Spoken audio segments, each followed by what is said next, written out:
RS event, please confirm once we are Yes, on sir. live. We are live. We are live, sir. Good evening to everyone. I am Dr. Omkar Swami on behalf of Emcure Pharmaceuticals Limited. Welcome you all in this 20th edition of No Thrombosis live inbox cases. Today we are catching up again to discuss three more interesting cases with three presenters across the country. So it gives me an immense pleasure to welcome and introduce our course director, Dr. M.S. Hiremat sir.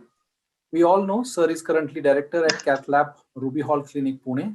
Sir has been a former president of CSI 2017 and convener for the National Interventional Council of India of CSI from 2004 to 2006. Sir had proctored many interventional cardiologists and given live courses across the globe. Though Sir being a coronary interventionalist at heart, he is equally adept in peripheral arteries interventions like leg, carotid, and aorta. Sir had also participated in some groundbreaking trials as well. Thank you very much, sir, being a part of this meeting consistently for a 20th edition. We are looking forward for completing 25th at least to begin with. That's very nice, sir. Thank you very much. Your motivation and support always help us to drive this program. I also welcome Dr. Jabir Abdul Kuti sir. Sir is senior consultant and director of the clinical research at Lisi Hospital, Cochin. Sir had more than 2 decades of cardiology practice, and sir has been well-recognized cardiologist and faculty in many national and international conferences. Sir has been an expert in managing complex heart disease, and sir has been well-recognized by the peers, colleagues, and patients across the country. And sir's area of interest is coronary intervention and heart failure. Sir has been also consistently with us for last 20th session as a moderator. Sir will be joining shortly. I also taken a privilege and honor to welcome and introduce our course moderator, Dr. A. Srinivas Kumar sir. Sir is senior consultant cardiologist and director of cardiology and clinical research at Apollo Hospital, Hyderabad. Sir has been a chairperson of FACT Professional Service and founder editor of National Medical Journal of the Postgraduate Medical Clinics of Usmania. Sir has been a founding course director of Advanced Cardiovascular Solutions of India and TCT India and South Asia conferences as well. Sir has a special interest in TAVR, TAVI, ASD, VSD, IVUS, etc. Sir has been a president of Cardiology Society of India for AP chapters, and sir has been as I mentioned, he is a director for clinical research and part of many clinical trials at Apollo, Hyderabad. We welcome you, sir. Your persistent support really helped us. Today we have 3 interesting presentations. So our first presentation would be done by Dr. Dibyaranjan Behera, sir. He is currently associate professor at cardiology at Bhubaneswar, and he will be presenting on a case of calcified LAD with CTO.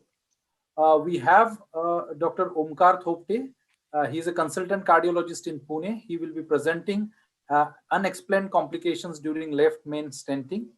I also welcome Dr. Rao Somendra Singh from Apollo Hospital, New Delhi.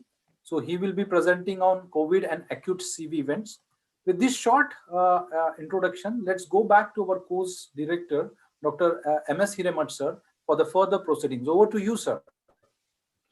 Good evening, everybody. I think Dr. Omkar takes a lot of effort in organizing this, and this is 20th, is it, Dr. Omkar? Yes. Yes, sir.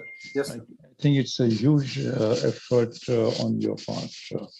We, of course, chip in with whatever we know best, and I think last 20 webinars, I learned so much that I have not missed a single one, and I'm sure Dr. Srinivas and Dr. Jabir also would probably like to share same kind of feeling. So we start with Dr. Behera. Yes, sir. Yes, sir. Yes, and Dr. Behera, over to you, and Yes, let's sir. have your presentation. So a very good evening to all of you, and Hiremat sir. Actually, I met sir when I was a student of Sri Chit at my DM. At that time, sir was organizing the CSI back in 2017, I think. So we are a part of that. So I met there, sir. Yes, sir. So let's go back to my presentation. Thank you for remembering this, Dr. Behera.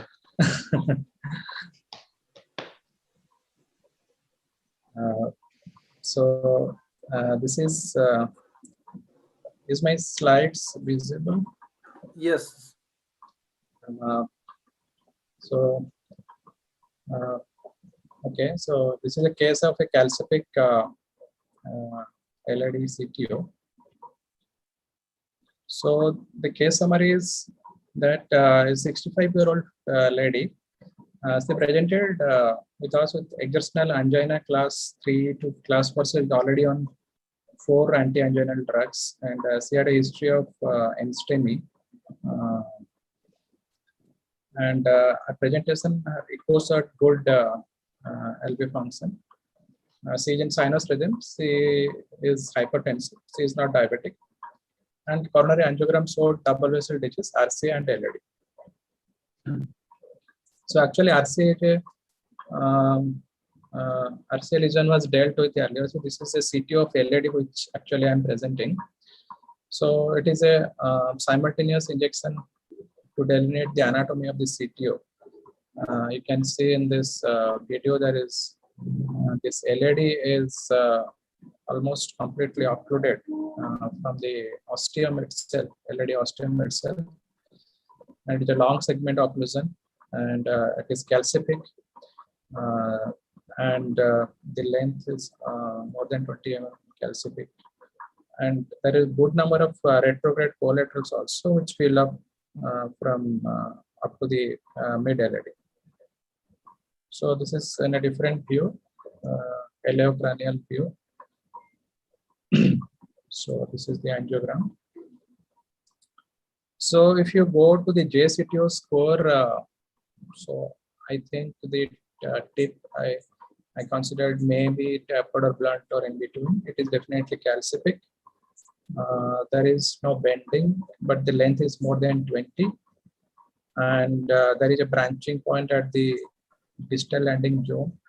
So if you consider this is an intermediate to difficult kind of CTO, what I guess. So just a short revision of how to approach a CTO. Always we should take a dual catheter angiography, and we should look for a few points like ambiguous, whether the cap, proximal cap is ambiguous or not. How is the distal target? It is good or poor. Whether there are good interventional collaterals, and what is the length of the occlusion, if it is less than 20 or more than 20. If the cap is ambiguous, poor distal target, interventional collaterals or length, these points are not there, then straight away go for antegrade approach. And the first thing is wire escalation. If the wire escalation method fails, then usually go for dissection re-entry techniques. But if these all 4 points are there, then we can also go directly for retrograde approach. And similarly, with retrograde also, wire escalation followed by dissection re-entry techniques.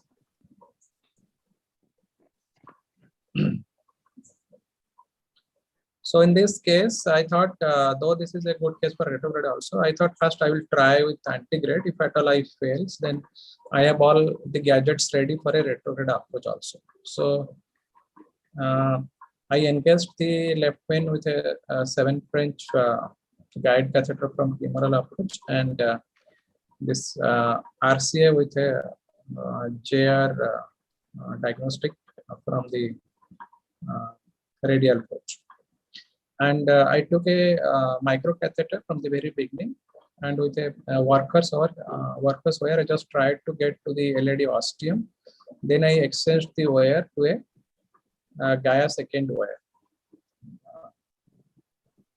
and try to negotiate into the CTO. So this is how I gradually progressing. And each time I have to see from retrograde injection whether I am in the right track or not. So the this is the position here. So here I thought, okay, I am just nearing the distal cap, and then the wire made some progress, but I was not very sure that whether I am subintimal I am in the true lumen. So I took a injection from a different view, and I don't know still see or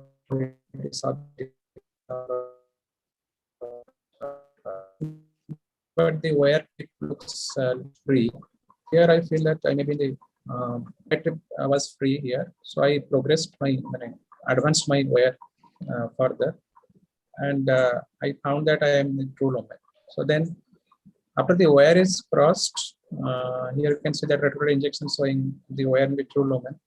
But the most difficult part was to slide over that micro catheter. It is a fine cross micro catheter over the wire because it is calcific, so it was very, very difficult to slide over that micro catheter over this wire. But somehow, with little struggle, I succeeded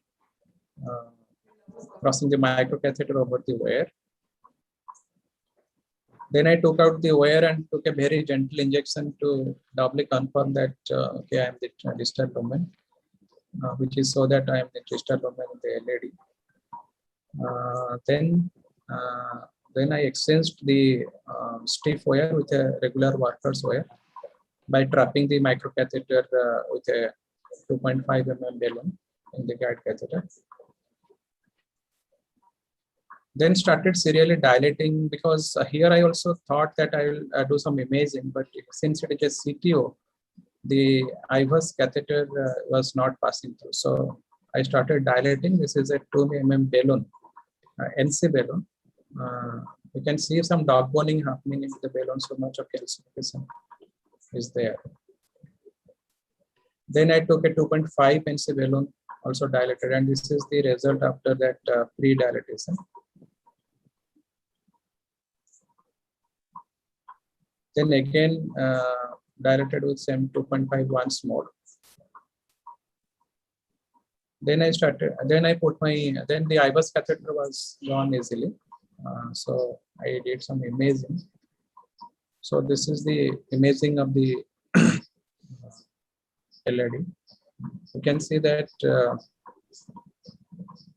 there is almost 270 degree to 360 degree of concentrated calcium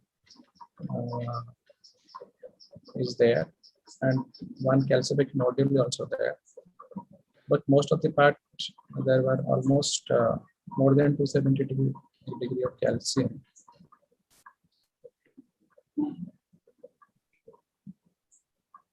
Here also you can see.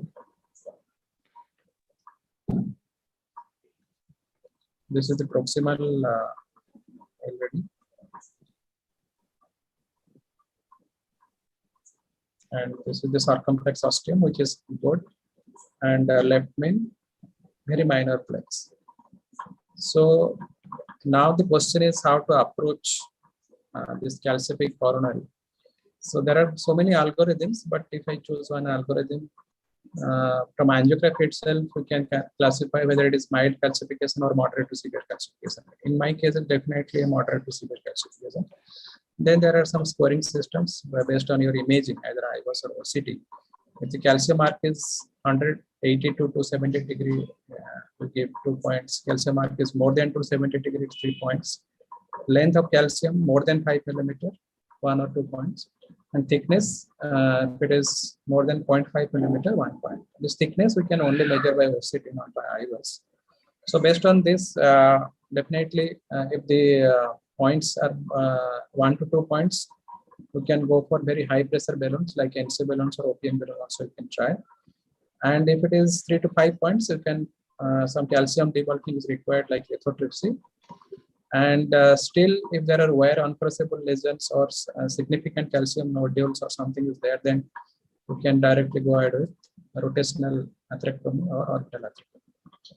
So in my case, it is in between 3 to 5 points. So I thought I'll have the lithotripsy balloon with me. So I'll first try with a lithotripsy balloon.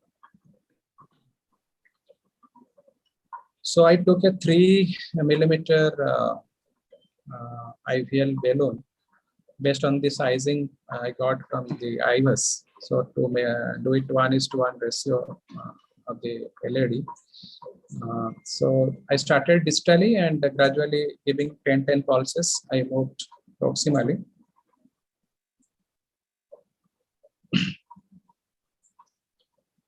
So after 3 cycles of pulses, in the fourth cycle pulses, what happened is that you can notice that the balloon ruptured. Usually in the IVL balloon, we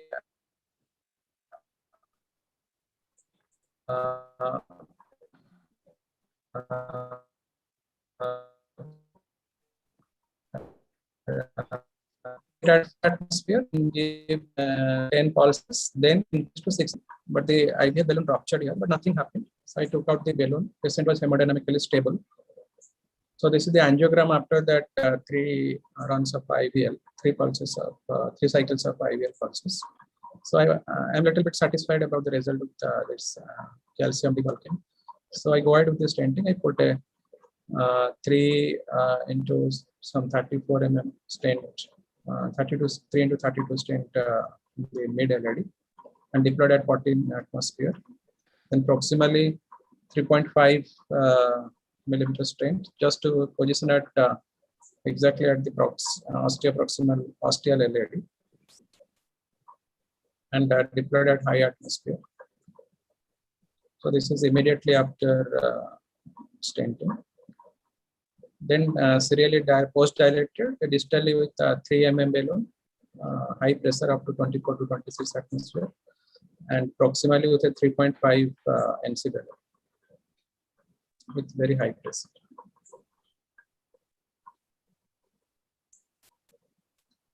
So this is the result I got after the balloon dilatation. Then I did the IVUS again to see what is happening. So this is the IVUS run. I can see the distal edge of the stent. So there is no edge dissection. Stent is well approached. The lumen area throughout, I got a very good lumen area, around 8 to 10 millimeter square. In the this longitudinal view, we can see that good lumen area in this longitudinal view. Though there are some calcium spicules which are difficult to tackle, but in that area also we got a very good lumen area. And stent is also well approached. So coming towards the proximal end.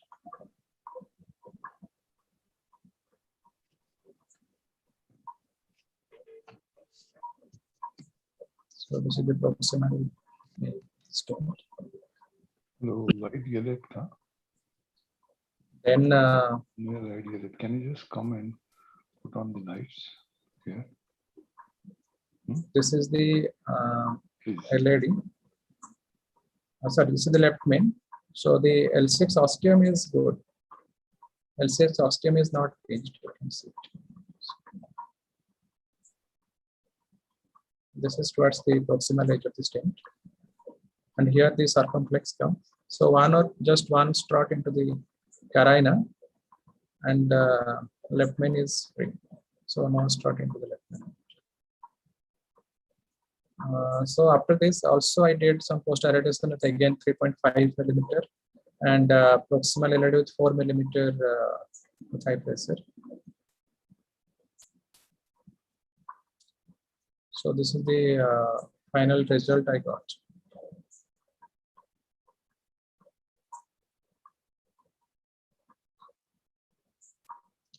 So the take-home message from this case, this proper planning is required definitely before doing any complex case, and simultaneous contralateral injection is required for knowing the exact CTO anatomy and to plan your strategy.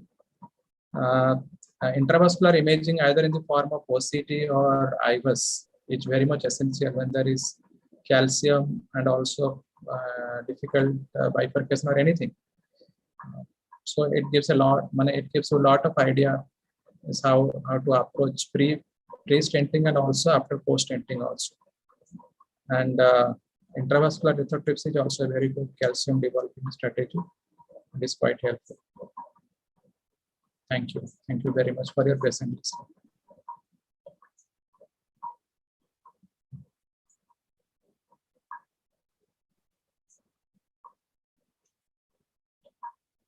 I think, sir, you are on mute.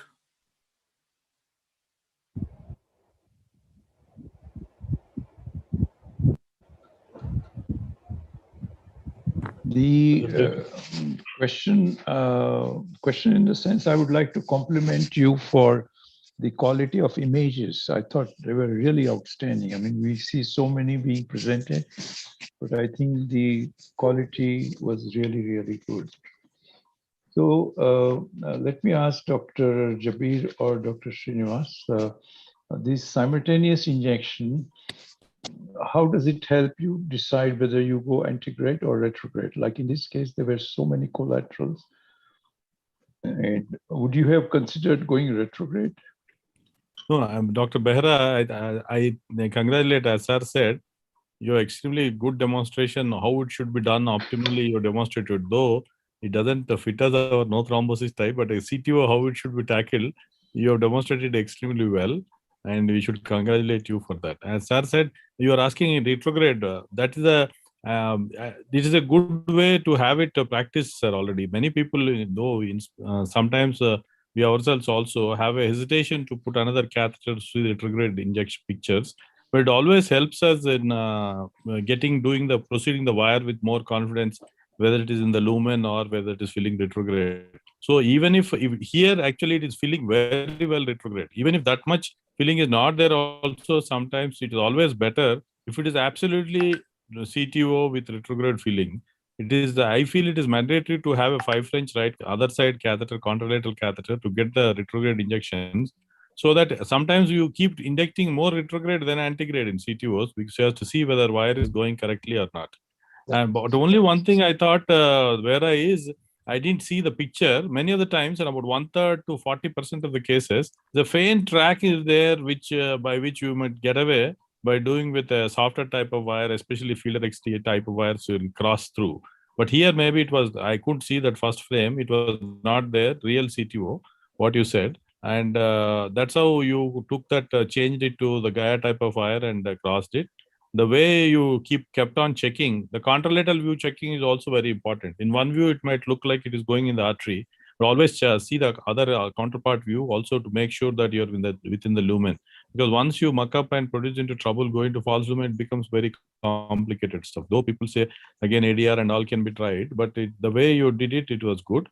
And then initial balloon dilatation, again, seeing imaging with calcium, having more calcium grading or something to moderate, you going for IVL. That's all optimal. It may not be possible in real world scenarios, Exactly. let me confess, because many times suddenly if you tell them IVL balloon, they may not be ready. Yeah. So here you planned it well, and that's how they agreed, I think. And IVL balloon ruptured. What do you think it could have happened there? So no idea, because I have already dilated with a 2.5 3 mm NC balloon before There are two, three causes which can happen. maybe calcium spicule. One is the calcium spicule itself, which is very sharp edges or something like that. But it is generally after you prepare with the 2.5 balloon, it should not cause that much. But still, we have seen calcium itself causing trouble. But more than that, what is described as the IVL balloon is, if you don't prepare the balloon well, don't de-air the balloon well, and then whenever there is approximation happening of the both, then probably that tends to rupture the balloons. That is one. Number two is, when we are once you give the pulses, there is a process by which you need to stop it also. Inadvertently, once we stop delivering pulses, immediately try to pull the balloon, then again it is getting into trouble. What is recommended is, in that console, you get a green button unless it takes about 20 seconds or more till you stop firing. Till that is over, then only you are supposed to pull it. Otherwise, also sometimes these balloon ruptures are noted. But anyway, we have many operators have told the company is coming with a double-layered balloon, I was told, to avoid these problems. But these are some of the precautions which are described to avoid balloon ruptures. But again, after that, you took another balloon, prepared the bed well. But the later generation stents, sir, again should be congratulated. Though there was some slight residual narrowing, which he post-dilated again, stents go. Sometimes the NC balloons are not going, but the later generation thin stats go past. And you selected the stent size also well by seeing the distal diameter in the IVUS, and then that's how you could take a 3 mm balloon. And then probably in a earlier version of stents, such long stents, we couldn't have put it straight away in calcific lesions. But because of better availability of stents, I think a lot of credit in tackling should go to better quality stents which are available. Yes. And then you demonstrated well, but I don't know why I was showed approximation all right, but again with the gut feeling of angio only, we posted it with the bigger size balloon, I think, because what you showed in IVUS Yeah. expansion Yeah. was good. Yes, sir. And Yeah. but in angio pictures wise, it was looking slightly less. That's why I think you took a bigger balloon. Exactly. So Exactly, the sir. angio picture appearance keeps haunting all the operators, whatever comes out of the IVUS. But final result was very good, and congratulations for that. Thank you very much. Dr. Jabir, what about choice of wire in this kind of CTO? I mean, So, do you go from first try this and then upgrade like that, yeah, or you take your first? Not like the previous escalations. I fully appreciate the way Dr. Behra has done. It's a perfect demonstration of a CTO. Every step he was quite careful. That is the most, I think, that was the most appreciable effort from him. Every step he was quite careful, and that I think it is the most important thing that is required when we are approaching a CTO. The operator needs a lot of patience, lot of care, and a meticulous approach. He was, and as you asked about the retrograde injection, I think retrograde injection is a must whenever a collateral is available. Even if it is the antegrade approach, to know whether the wire is properly going into the lumen, you can check whether the wire is properly distally placed in the lumen, and also then decide upon at one point of time when we are stuck whether to go retrogradely. Also, we can look at the collaterals, whether the collaterals are adequate for a retrograde approach. And your question of the escalation, wire escalation, I fully No, before that, can I ask you, which are the cases where you, by choice, go retrograde with the wire? I mean, what are the hints where one should avoid going antigrade and try retrograde because better chance of success and more safety? Are there any hints for? If the CTO appears difficult, or almost, there are certain CTOs where there are certain indicators which tells us that the closure will be difficult, especially if it is a LAD, proximal LAD, and the occlusion is at the level of origin of a septal and a diagonal. Septal and a diagonal, and we are not seeing a nub properly, a very long segment occlusion, extremely calcific occlusion, very tortuous vessel, These are situations where an antegrade approach may be difficult and success rate in the antegrade approach may be low. And in that case, I may prefer for a retrograde approach if sufficient collaterals are available. And then your question of escalation. Previously, we used to escalate like we try with a workhorse wire, then go for a 1 gram tip wire, then a 2 gram tip wire, then a 4 gram, like cross it 50, cross it 100, then cross it 200, cross it 400. Nowadays, we also have changed. We go with a workhorse wire. Our workhorse wire is a Fielder XTA. If the Fielder XTA is not working, we may go to either a Pilot 150 or a Miracle intermediate grade Miracle, or a Gaia 2. I prefer a Gaia 2, the same way as Dr. Behra did. Nowadays, I think many of the CTO operators, I'm not a very committed CTO operator, but now I've seen many of the CTO operators, they are all rapidly escalating. It is something called a rapid escalation rather than previous steps of escalation. I think that saves a lot of time, energy, as well as the contrast also. What is your approach? Do you upgrade rapidly or? No, in fact, I'm not a big, I used to be a believer of upgrading, but these days I take my highest possibility crosswire. Like if I feel Gaia 3 is the wire which will cross compared to any other wire, I go straight for Gaia 3 as my first wire. Straight away, yes. So I think this is a change because I think if we try with earlier wires and then go step by step so many times, you're creating passages, and then the real stiff wire, which is going to be the winning wire, keeps going into the wrong channels, and then it wastes a lot of time. So I'm with initial feel, sort of you realize which is going to be your correct wire. Sir, but one thing for the learning, what I want to say is, it is okay as you do it even like Jabir, but there's no point. He said it right, but some people will be trying pilot 50, then 100. In the same type, there's no point in escalating those wires. Sir. That is waste of time, absolutely. When you're going, at least go to a next general, better Yes. quality wires rather than in trying there only. And probably most of the times now, most of our favorite wires are Gaia wires, which are very trackable and the control is very good. I think that's how they're taking more place. But some people I see 50, 100, 200 like that escalating, it's more waste of time and creating troubles. I And think that shouldn't be done. contrast, more money, we have to spend more money, contrast, and we will create sometimes problems, lot of multiple channels. And after the Gaia wires, our current escalation is Fielder XTA, Gaia 2, 3, and then a Congress Pro 12. So this is the way.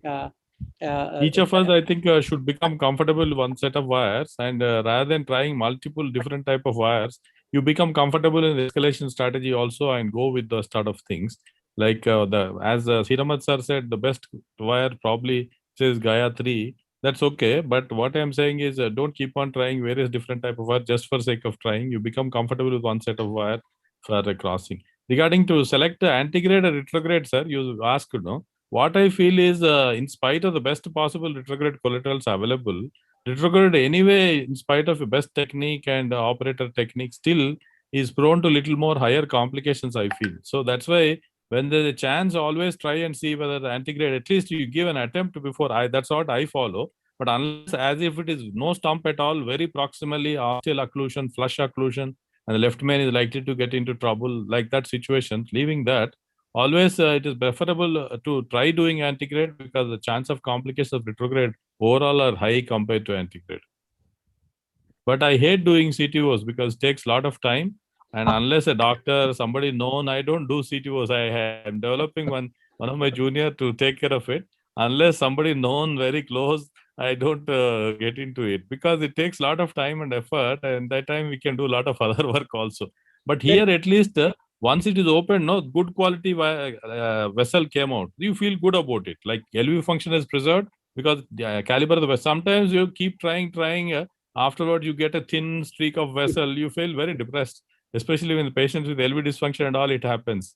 So that's why I'm not a great fan. But if it is to be done like this case, LV function was preserved, distal vessel is very good, then you put all the efforts to get it back. But so normally very thin, non-viable segment, all that it is, I don't think it is worth so much effort. Yes, CTO operators may kill me, but I just thought. We have also reached are doing like that. Myself and Dr. Ronnie, now we don't do CTOs. What we are doing is, we have trained one of our colleagues for Yes. CTO and giving all the CTOs to him, so that his success rate has come up. Yes, And true. he is well versed with all the newer type of all the new gadgets and these hardwares they use, like Stingray and different types of double lumen. Crusader. So, Dr. Bera, I think let's understand that these busy people, they have probably no time for CTOs. So they would call you and I to probably do CTOs. Who's talking? Maybe you can keep 1 day a week, or one day in 2 weeks to go. Sir, actually, I learned from. Actually, I did my DM from Sri Chitra, so I was in Kerala. So I know the academic atmosphere in Kerala is electrifying, because so many these seminars, conferences every month, every week. Then we organized CSI with Siris Hiramat sir.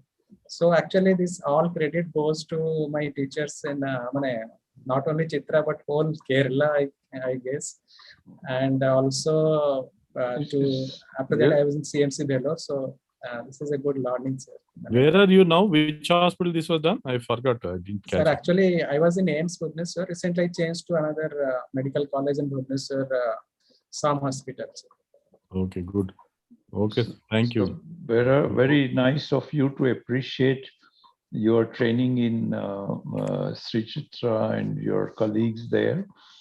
I think many people forget that who trained them and things like that. So on this background, the sort of Vinay that you're showing is really laudable.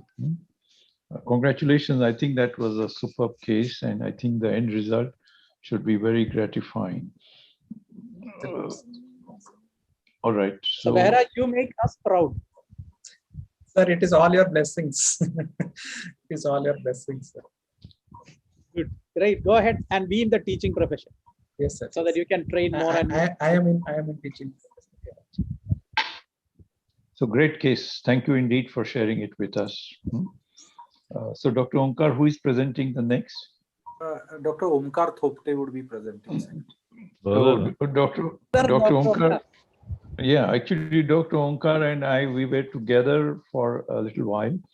And then he was in Shirdi. And then he's back in Pune. A very thinking operator. I would always remember Omkar like this. And he has a very good track record behind him. And let's see what he has to show. Omkar, welcome this evening. Yes, sir. Good evening. Good evening, sir.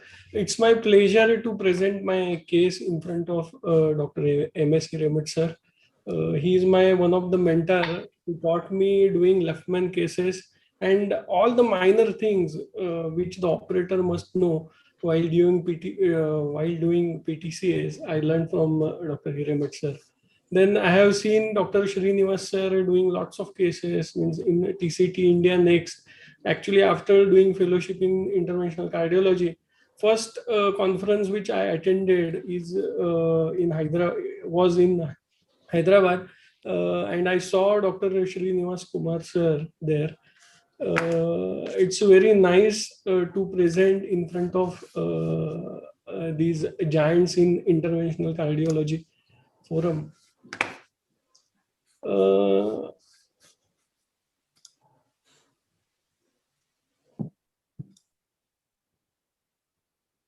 Can you see my? Yeah. You need to just make it in a full mode. Yeah. Actually, yes. Nowhere related to the no thrombosis. Actually, here thrombus has to form, but it didn't form. It is one of the complication of our interventional procedure. Expect the unexpected. While doing a ostial left main PTCA, I got retroperitoneal bleed, which is known complication, but very grievous complication. This was 60 years female. PTCA to obtuse marginal was done 3 years back. She now presented to me with angina on exertion, functional class 3. So CAG was done, which showed that previous PTCA stent, which was patent, and ostial left main had 70% stenosis. So I'm directly running. This was angioplasty procedure day. The wiring was done. Ostial left main was having 70% stenosis. This is epicranial view.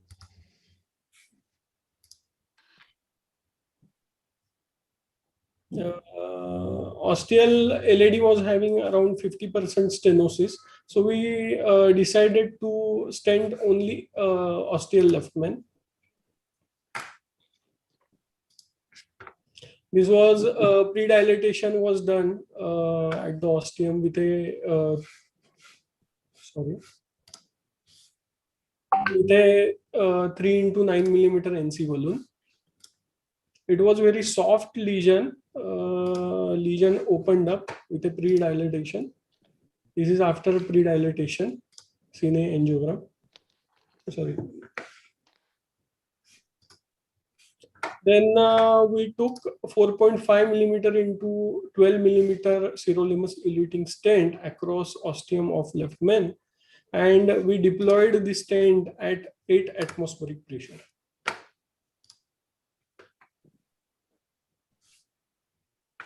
This is how the stent was deployed. The same balloon we took back, and post dilatation was done with that same balloon. At this time, patient had hypotension. We thought that we are dilating around in the left main. That's why we got hypotension. So we gave fluids. I gave mefenterin also. Then BP picked up. Later, post dilatation with a NC balloon, 4.5 into 8 millimeter was done.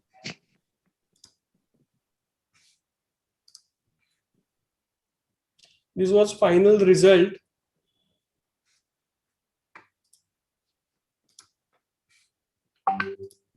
LA caudal view. This was final result. Then in our cath lab, generally, once we do procedure, while coming back, while taking patient out of bed, out of cath lab table, we generally do the fluoroscopy in the abdominal area, and this was retroperitoneal bleed. The bladder shadow was pushed towards the left side. So this was unexpected invitee which came. So in case of left main ostium, left main is very crucial. In that case, we got this unexpected complication. So how to deal with it? So immediately I took access from left side and we went in.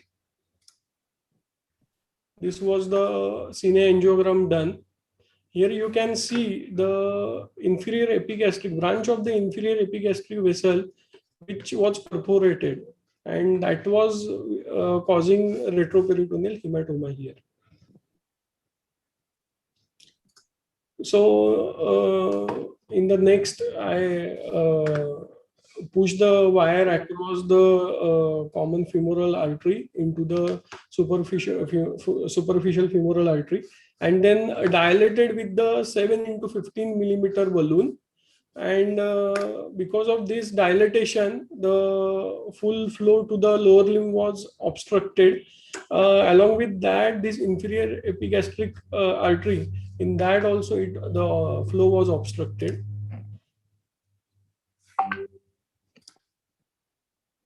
This was next injection. So what we were doing, we were inflating for 1 minute and we were deflating for 10-15 seconds. We were deflating the balloon. After which, this was the cine angiogram. Here the flow to the inferior epigastric and branch of which it has come down drastically. And there was spasm in the common femoral artery also.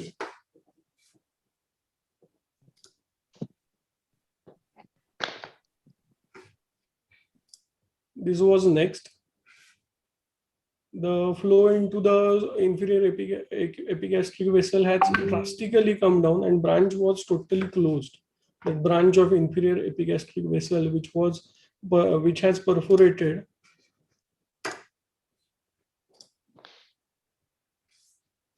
Later on, we checked again. We were giving this inflation and deflation for around 10 to 15 minutes. We didn't revert heparin here. The inferior epigastric vessel, the flow has come down. So we thought the BP has come up. We gave starch also, crystalloids also we gave. BP came up, we gave mefenterin. She was stable. So we thought we can shift patient to the CCU. And after 30 minutes, again, she went in hypotension. So immediately we took patient for the cine angiography. Again, from left side, we went in and there was still leak was there. This was the angiogram done that time. Oh, sorry. Here you can see clearly the leakage present. So what next? So I thought we will go in this inferior epigastric vessel and we will balloon tamponade here, and so that the further thrombosis will happen in the inferior epigastric vessels and the branches of it. So I put wire inside. So wire went easily, not very easily. There was a bend. But anyhow, in this case, it went inside very easily. Then I took balloon, 2 into 10 millimeter balloon, and I dilated this balloon in the inferior epigastric vessel. And I was waiting for thrombus to form inside the inferior epigastric artery and the branches of it.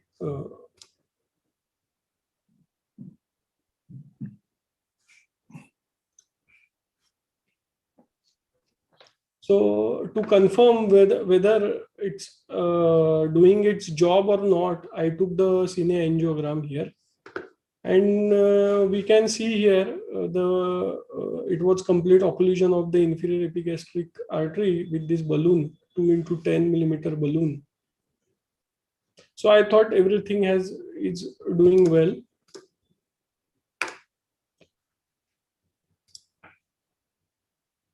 So this next picture we took, I took out the wire and balloon, both the things, but still here leak was there. And BP was coming down, it was heart rate was going up, heart rate was 115, BP was 90, 80 systolic. In the case of left main, very crucial, still perforation was there. So what next can be done? So nothing, I called for that cover stent 7 millimeter, but it was costing 1,25,000, and it will take around 4 hours to reach to my place. So it was very difficult to put that stent also. So what next we decided, I took RDC catheter, which we use for the renal stenting. And inside this RDC, we took 4 French JR catheter. And through this catheter, just I have seen whether it's inside the epigastric vessel or not, confirmed first. And then I gave PVC particles through this catheter, JR catheter. I use this mother and child technique, and through the JR catheter, means I have seen this kind of thing while putting a coils in the, means I did my DNB cardiology from Sri Satya Sai Institute. Lot of urology cases used to happen there. And after PCNL, lot of patients were having that AB malformations in the kidney. And our teachers used to do this mother-child technique and used to pass the coils inside the AB malformations, or they used to pass the clot or something. So first time I used here the PVC particles.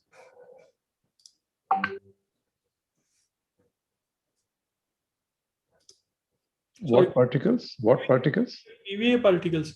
The 300 and 500 micron particle comes. The property of those particles is that the formation of the blood clot, it causes the blood clot formation. PVA particles. And this is after giving that PVA particles. The flow to the inferior epigastric, it has totally shut down, and there was no further any bleeding in the retroperitoneum. So we salvaged this case by doing PVA particle. Getting that stent, covered stent, it was very difficult and it was very costlier also. So this is how we managed the case. Thank you. Very well done, Omkar. I think this is really innovative thinking. But I was a little bit surprised that you did not do this first time. I mean, first time you just inflated the balloon, deflated, did it 10, 12 times and let her go to CCU, or I don't know whether that half an hour when she went to CCU or no. But I think once there is a leakage, unless you seal it with something, it will not stop. So this is what we learned, that you have to bring the patient back. Luckily, patient give you enough time to put second procedure. But if it is a bigger perforation, I think this second chance was probably not there. Anyway, very innovative thinking.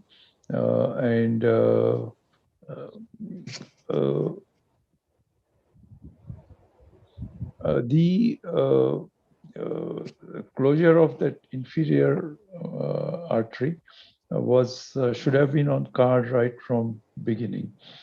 You also showed that with 2 millimeters balloon, you were able to occlude that vessel. I thought the vessels there are very big sized. Yes, sir. With 2 millimeter balloon, there was complete occlusion of the inferior epigastric. I was hoping that thrombus will form in the vessel due to the many times we see the after balloon inflammation, the downgrade vessel, whatever will be there for prolonged time. With ACT maintained around 200, 230 at immediate post-procedure level. ACT, sir, ACT was 190. No, no. Yeah. So, but there was no thrombus formation. So it failed. That 2 millimeter balloon, it failed. I thought. I would feel it's just very unlikely that you would form a clot and which will seal it when you're maintaining ACT around 200, 230 for this kind of case.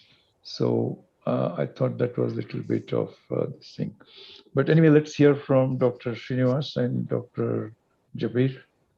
I think, as you said, sir, whenever there's a perforation, there's a small vessel bleeding, one good thing you practiced is you check before coming out. That's one way good to detect it. And it was so obvious that the bladder was also shifted. You are anyway knowing it. But sometimes when that's so it is not obviously shifted, you won't know it unless you take a picture shot like that. It's a good practice if you're doing it. In fact, especially when there's hypertension. Big compliment, Omkar, because I had never done it in my life, seeing the abdomen at the end of the procedure. But here you diagnosed it on table that the hypotension was related to the leak from the inferior mesenteric. So compliments for that, you know. But what all you did, all futile. It won't go like that. If you just oppose with the balloon, as long as you're doing it, the pressure leak was a little stopping, pressure, again you leave it, again it'll start bleeding because it is coming from a high pressure area artery to a low pressure retroperitoneal area. It'll keep on bleeding unless you occlude it totally. The only way, if you don't have that particles, people have tried various types of things. Even this, as what thermocol things also are meshed up and injected. Yes. Or the the wire cores are removed and then the upper layers also are pushed in. Anyway, to occlude is not a big deal. Opening is a problem. So, but you have to occlude the vessel. So, unless you do it, it won't go away. What about the other opposite sides, inferior epigastric? Yeah, suppose you occlude this. Can it continue to bleed from this point, giving through collaterals? Sir, it will take time to form collateral. It won't happen so fast. No, there are a lot of collaterals already existent in the abdomen. So, I mean, I'm just raising a point. I'm not saying that I would have done anything to the left artery. Yeah. But I think still, I mean, whatever you did a complete job. But still, I would worry about... Yes, surgeon also. I was telling him to take patient for OT and do that directly ligation of the vessel.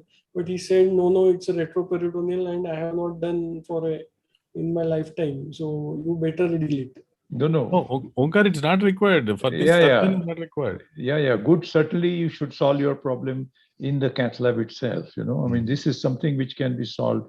It's an end artery, and you know that you can seal it off. You know, so I would probably not put a covered stent in the iliac to close this. I think what you did was perfect for this kind of artery.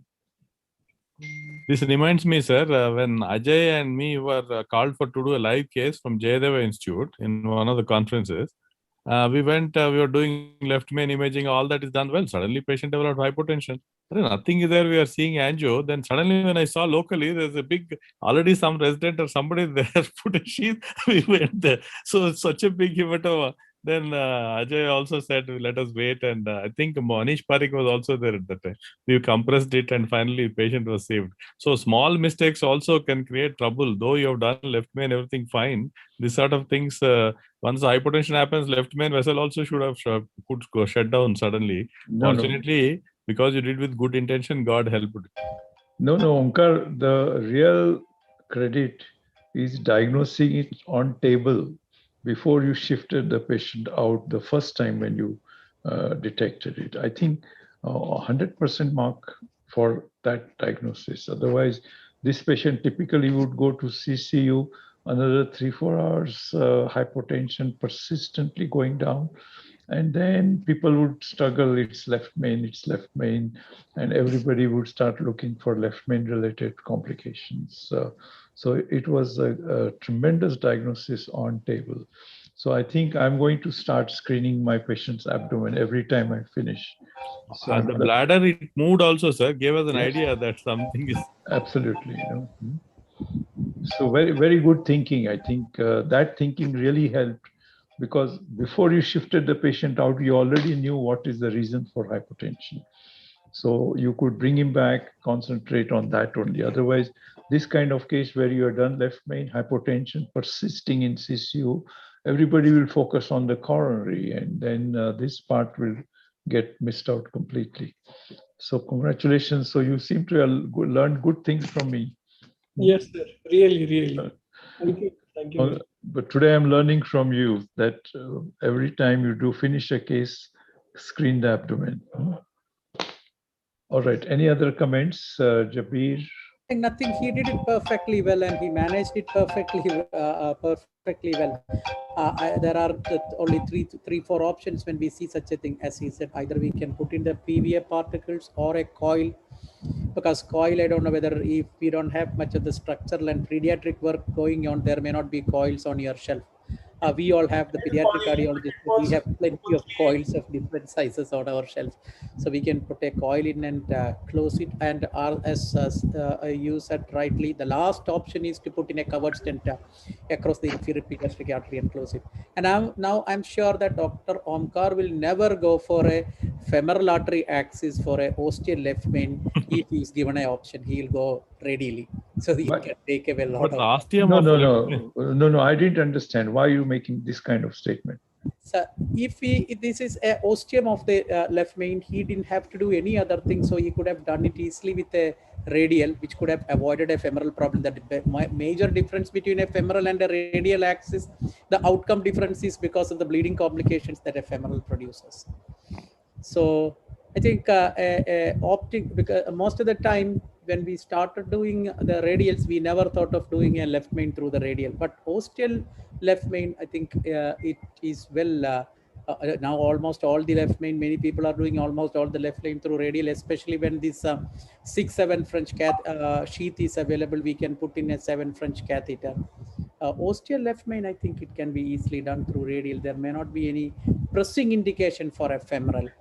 I used 4.5 millimeter stent, so it's very difficult for 4.5 millimeter that stent balloon to come back in the guide. That was, we have seen many a time. No, It was a scheme patient actually, sir. So we are using that SMT stent. So No, not that the balloon can't come. The only argument you can have is sometimes when you're doing radial, the guide tends to get sucked deep in, and you will miss that ostial left main only. Sometimes many of them people have missed or are wrongly diagnosed with radial procedures. Either it streams or it goes deep in, and people have missed ostial left mains. Dr. Omkar, the complication was so striking that everybody forgot about the left main, which was done so beautifully. But I would probably feel that this kind of left main, you must use cutting balloon, because this ostium behaves more like aorta and less like coronary artery. So to get a full stretch, it's many times very difficult. And I would probably feel that cutting balloon, or at least put a wire on the side. Even that helps. When you inflate the balloon, the wire will act like a cutting edge if you don't have a cutting balloon of that size. I think many labs will not have a cutting balloon of coronary balloon of that size. They will have peripheral balloon of 6 mm and 8 mm, but coronary 6 mm is very difficult. And you can keep a tail wire in the aortic sinus so that the catheter will not be sucked in also. Yes. Do you, if you don't have a big diameter cutting balloon, I have a couple of times used a balloon on the side. Like you put a cutting balloon and another 2O balloon on the side, and then inflate both the balloons so that you are ultimately achieving a diameter like 6. And I don't know whether it works or no, but I thought I was quite happy with this kind of technique. So cutting balloon, what is the biggest diameter, Jabir, you get? 4? I mean, for coronary, I'm talking. 4, I don't know. I have not used a 4. I think it is 3 and 3.5. I'm not sure about the 4. But So, anyway, the recommendation is to use half The size cutting balloon vest. for osteal. Yes. All right. Any other comments from anybody? Feel free, I think, Dr.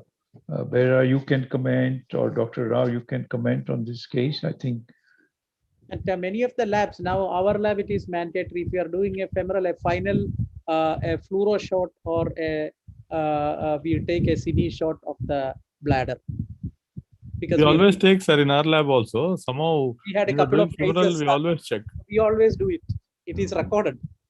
You never told us all these meetings. You know, I have never been doing it even now. You know, and Onkar, they say that you and I work together, and you are doing these smart things, and I'm not doing them. You know. Certain trade secrets kept as secrets. All Very right. well done. Very well done, Dr. Omkar. Very So well. my one point is how this perforation happened. Is it by wear or by how it happened? Puncture. Little puncture. While puncturing only, they don't go correct. They'll go here where that hits the branch. That's the commonest cause for this sort of. Puncture was taken by my brother. As Yeah, well. whoever it is, but generally that is the reason for such problems. A higher puncture, usually a higher puncture produces this problem, the most common complication by a higher puncture. Higher puncture, sometimes the low puncture also branches can get injured. So both ways, but it won't produce retroperitoneal if it is low puncture, but some nuisance bleeding could happen. Higher puncture, retroperitoneal. That's what it is. I think to reduce radiation, we all puncture, put wire, guide catheter, and don't fluoro till a long time we are inside the aorta and ascending aorta. So I think it was a very good habit, Dr. Omkar, to follow fluoro all the way down to the bladder. So from tomorrow, I'm going to also do this in every case. All right, Dr. Omkar, should we go to the next presentation? Yes, sir. Yes, sir. Of course. Yes.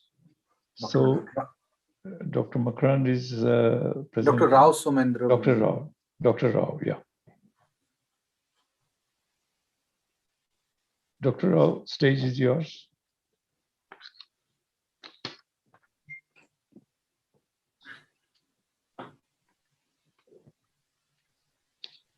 Yes, we can see your slides.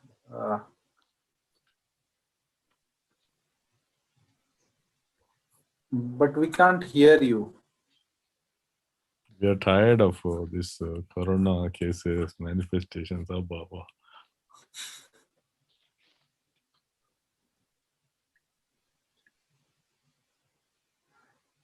Dr. Rao, your voice is not audible. We are not able to hear you. I think you can unplug your and then plug again.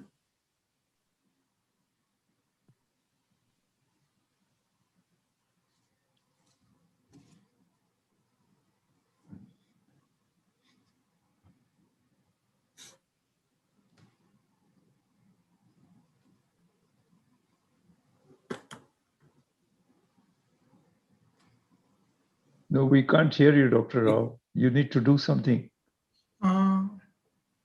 We are trying, sir. I think he needs to unplug the earphone and again plug. I think remove your earphone. Don't speak directly into the laptop.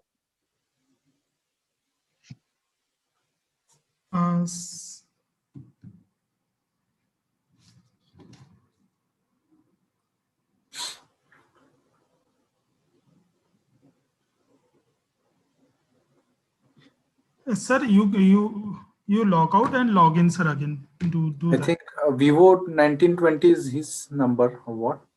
I think he joined with Vivo 9020. No. Rao Somendra, it is coming, no, Omkar, here. Yeah.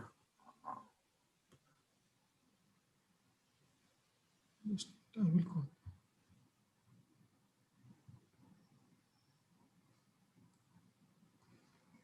Sir, your voice again it is lost, sir. Sir, do one thing. I think so. You have to log out and log in again.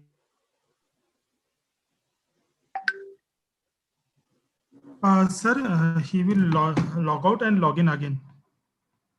Maybe we need to bear for a minute's time. If you As he's doing it, sir, I think a significant number of come down, no? Cases in Pune also now much less, no? COVID. Oh, yes. Fortunately, it got controlled very well. Otherwise, 3 weeks back to a hell of a problem. Too much rise in cases suddenly because they didn't act in time. Now I think in Pune also cases are much less, no, sir? Yes. And I think most of the hospitals, I mean, the percentage changed, but there is a hospital where I do CATs. 100% were COVID patients. So I didn't go for about 2-3 weeks there, you know. Harshit? Mr. Harshit, support function. Yes, sir. It is asking a passcode. So can you tell the passcode? Or maybe you can take him inside. Passcode is 939723.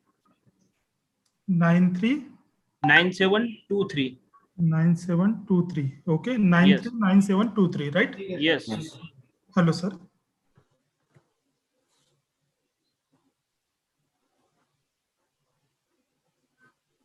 Now there are only 300 cases reported in Pune, sir, daily.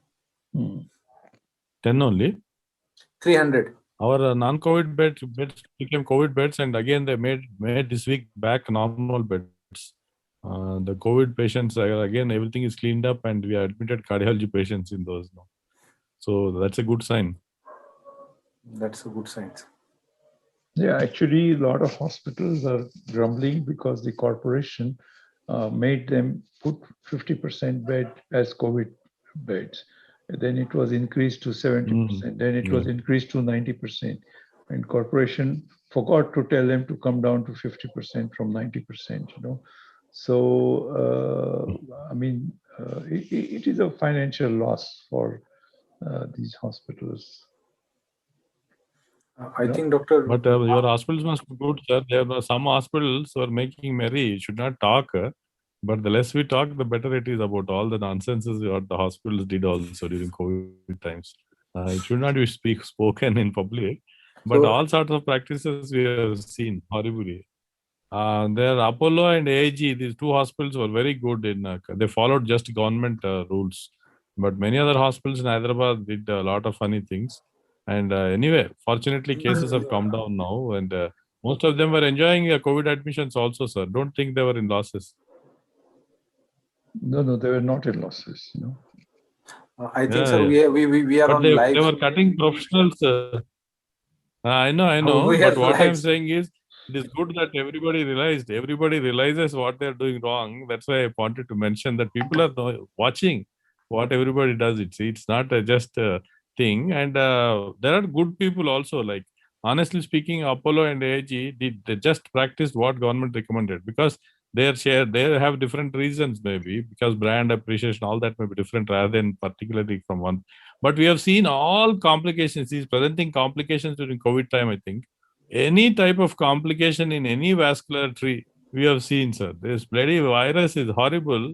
Occlusions of mesenteric vessels, occlusions of carotids, occlusions in the legs, veins, though it is anyway there. All sorts of young strokes and MC occlusions, all that we have seen with COVID. Dr. Rao, is it possible for you? Have you connected? I think we are not able to hear you, sir.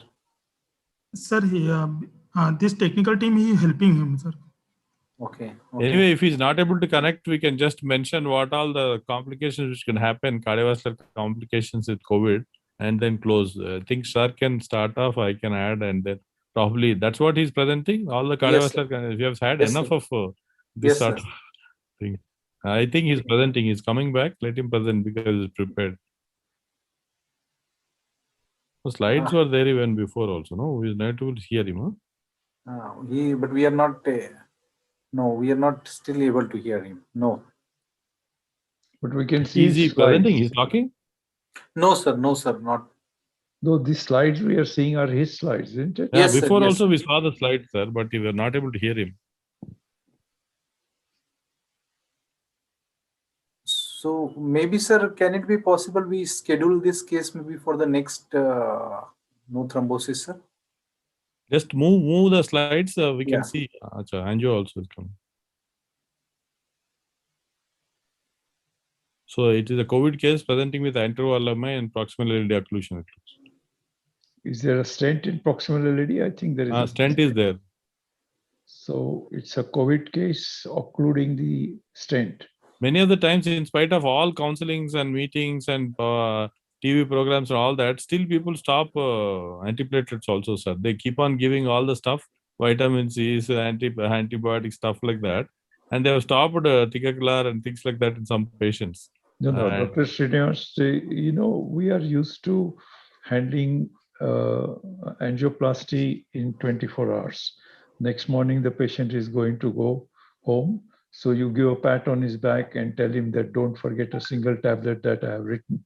And that's how the patient goes. But here, there are so many doctors involved. So the main thing may get forgotten, Yes. And one more problem is, sir, they are inside. Not many people can see what is happening in those COVID wards. Is difficult because, however you say, contact with all the doctors is less. So some things go unnoticed like this, unfortunately. Before vaccines also, some people tend to stop in spite of telling. That vaccine booklet has the blood thinner should not be used. That gets confusion to so many people. So it is not regarding antiplatelets. We should continue working. I think he has just shown everything. It was a case of COVID leading to thrombosis, I think, and then had an anterior MI.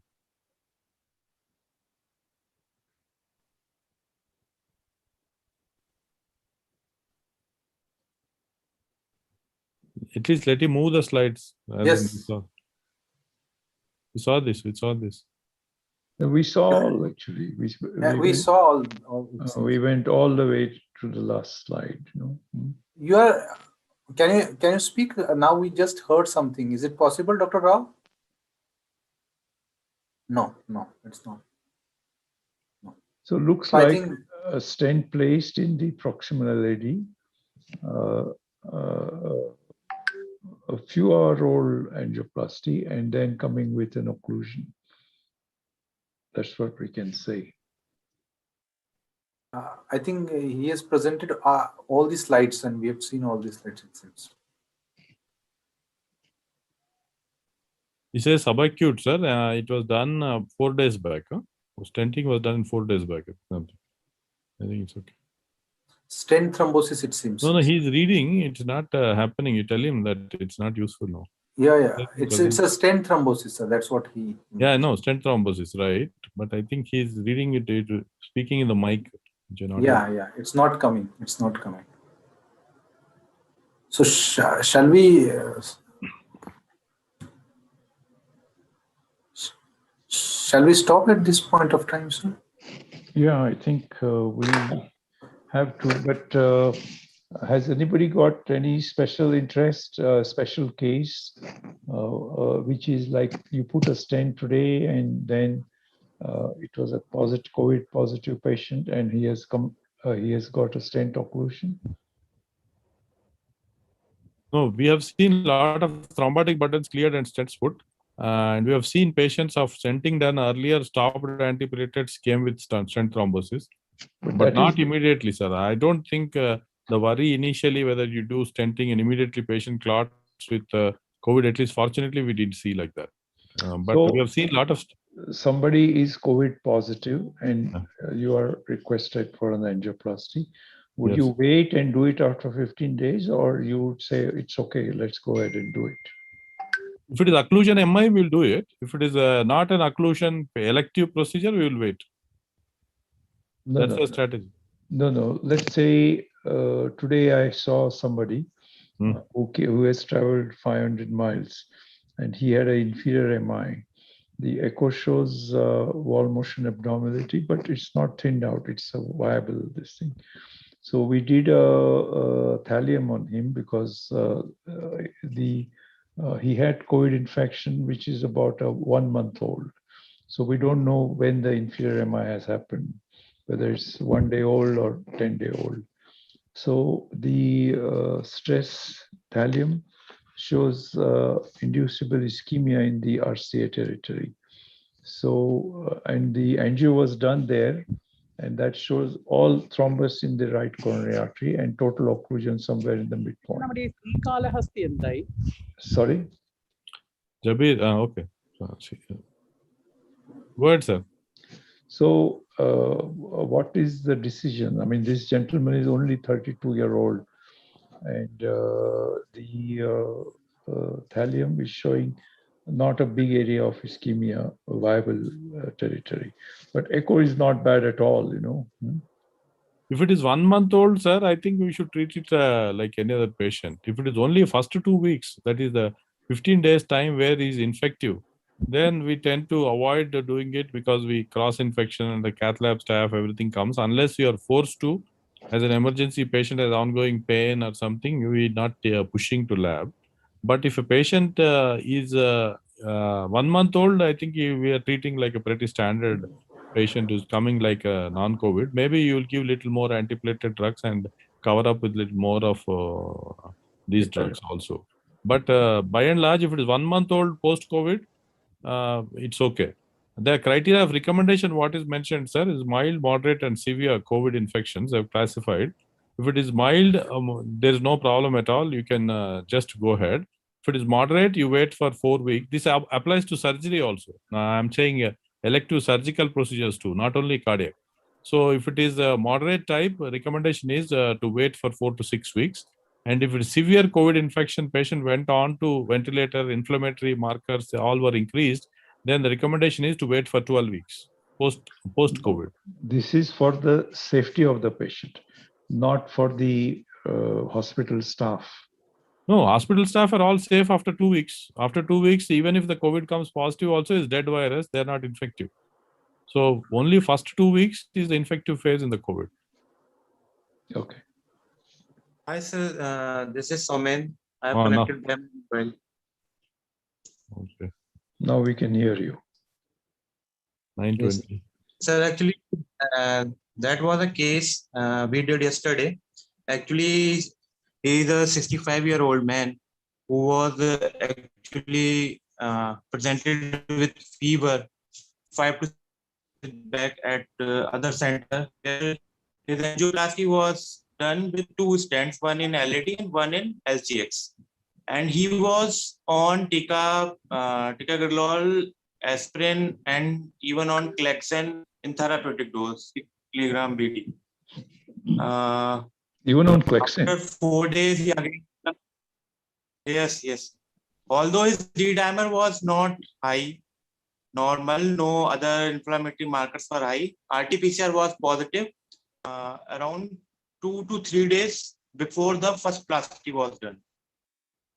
And he again presented with chest pain and he came to our center at Delhi, and we did we did angiography and found that his stent was totally blocked with thrombus, and we did thrombus suction, and there was TIMI 1+ flow, and we were in doubt whether to place stent or not, but we there was a team decision to put a stent there, so we put the stent and we get a result of TIMI 3 flow.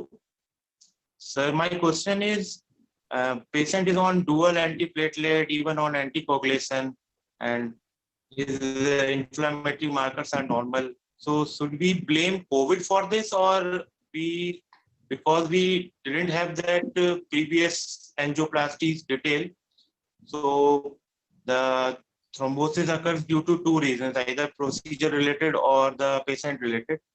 So everybody is blaming COVID for thrombosis. So I just want to know whether to blame COVID with normal inflammatory markers or to... No, what antiplatelet he was receiving?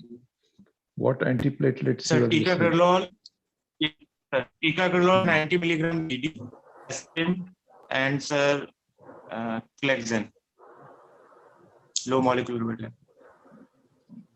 Ticagrelor, aspirin, and LMWH. Yes.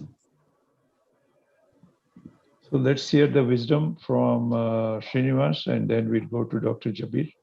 That sort of case reports are there described, sir, that increased thrombosis of stents. That's why recommendations were a sort of is to avoid too long stents and try to put a short stent if possible, and give a better antiplatelet drugs, not clopidogrel, definitely either ticagrelor or No, he was on Ticagrelor, but no, true. Here it happened because it could some described things are there in literature also that increased stent thrombosis rates in the COVID times, in spite of patient on the dual antiplatelet drugs. Sir, one more thing, sir. Another stent is in the LCX. That is patent. So In medicine, you can't tell like that. One happened, other why didn't happen. You should take things as they come. No. But And I would definitely think this point is very valid. procedural problem. I think that procedural related because LED stent could be malapposed. Possible. Your point is well taken. Unless we review the angiogram before, we can't be definite about it. Yes. If you have seen the immediate post-procedure angioplasty CD, where you feel stent is malapposed and all that, your point is well taken. But it is not mandatory that all stents have to thrombose together. But generally, it is a hypercoagulable state. Your point is correct that if one thrombosis is happening everywhere, thrombosis could happen. But in medicine, permutation, combination, a lot of things happen. We have to take things as they come. Some patients, no, they don't even take antiplatelets. Nothing happens. God only protects them. But that you can't apply it to everybody. Okay, Dr. Omkar, thank you Yes. for bringing today's three presenters. I think we had a very interesting discussion, and I learned a lot of things from today's three presentations. So let's continue your great effort and complete 25 rounds. Yes, sir. And then sort of have a review of all these 25 presentations, 25 days presentation, 25 into probably 3. And in the first few meetings, we probably took more than 3 actually. Yes, sir. Yes. Sir, with your permission, I just want to mention these people requested. I also shared with you. We started some series called Acute MI workshop series, where we want to highlight some of the things of pharmacoinvasive strategy, benefits, and how it works, and things like that. So as you blocked Fridays, they requested. So Saturdays, every second Saturday, no, I think every second Saturday, we plan to start that Acute MI pharmacoinvasive series like discussions, and some interesting mixed with some primary PCI problems also. So I just thought I'll mention to you. So this is for intervention people, or it is for general physicians? Everybody whoever wants, but concentration is more for clinical cardiology and physicians who are practicing with lytic drugs, and younger cardiologists also might join. And IMA, local IMA people who are also asking me, Indian Medical Association doctors, in this COVID times, a lot of new drugs are being given. I was proposing, they are all worried thinking about streptokinase, because they think it is like a poison. If you give something, hypertension happens, all that bad experiences. I said, now you have very good drugs. Why do you keep worrying about the old drug and keep worrying? Cost is an issue, that is different. But at least learn all this. So some of the ECG snippets, ECG diagnosis, and then how to do that, all that we try to mix up and make it. And they're making similar collections. 2-3 doctors from various parts of the country present cases. And we have some discussions. We'll request you also, when you are free, feel free, you can join, participate in that. Sure. And that's that. What do you feel, sir, in these times? No, it is good even if they can't do primary PCI. Some lytic drug given time also would save a lot of lives, I feel. Absolutely. I mean, there was a competition between lysis and primary angioplasty once upon a time. So primary angioplasty has upscaled itself. However, this lysis still is prevalent in many areas, and that's why Lexim sells in such a large number across the country. But for the cost, sir, it is quite a user-friendly molecule, and anybody who can properly give probably possible. Only issue is you should diagnose the MI right and don't give it to non-MI patients. But giving it is not a problem at all.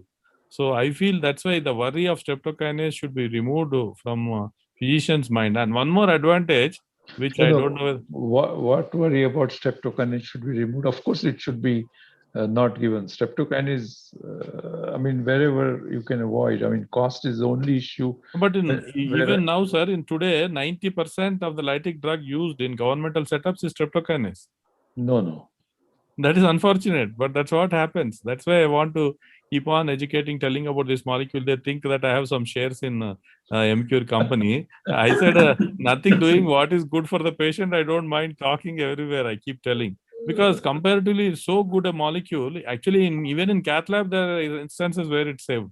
So like that stories I want to just present, and just for information, I thought I will mention, sir, because all right.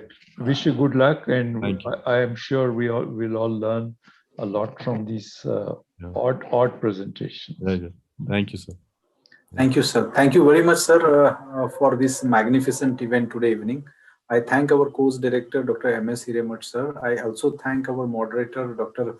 Jabir, sir, and Dr. Srinivas Kumar, sir. They are always with us from the beginning of the program, and whenever we have a program, all this faculty is quite supporting to us, and that's what we feel, that this program is gaining a lot of popularity among all the medical faculty fraternity across the country. I also thank all the presenter today, Dr. Omkar Thopte, Dr. Somendra, and Dr. Who has presented, Dr. Behra, who has presented today. With this note, let's stop here. We will catch up on 25th of June with 3 interesting cases with 3 great presenters. Till then, stay safe, stay healthy. Thank you. Thank you very much. Thank you. Good night. Good night, sir. Good night. Good night, sir.